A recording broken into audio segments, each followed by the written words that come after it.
दुनिया में एक वक्त ऐसा भी आएगा जब तौबा का दरवाजा हमेशा के लिए बंद हो जाएगा। सोचिए, वो लम्हा जब किसी की तौबा कबूल नहीं होगी सिवाय उनके जो ईमान की हालत में रहेंगे।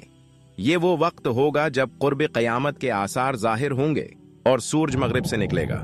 रसूलुल्लाह ने हमें उस आंख मंजर से पहले ही खबरदार कर दिया है। हदीस मुबारका में है कि अल्लाह रात के वक्त अपना हाथ बढ़ाता है ताकि दिन में गुनाह करने वाला तौबा कर ले, और दिन के वक्त अपना हाथ बढ़ाता है ताकि रात में गुनाह करने वाला तौबा कर ले।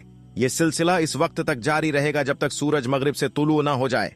तसव्वुर कीजिए वो लम्हा जब पछतावे के आंसू बेसौध होंगे, दिल की तड़प भी बेअसर रह जाएगी और वक्त हाथ से निकल चुका होगा। लेकिन आज हमारा रब हमें पुकार रहा है, वो हमें अपनी रहमत के खजाने पेश कर रहा है। तो हम किस इंतजार में हैं? क्यों ना अभी अपने गुनाहों से पलट जाएं? क्यों ना आज ही अपने अल्लाह से माफी तलब करें? क्योंकि कल का सूरज ये मौका हमेशा के लिए छीन सकता है।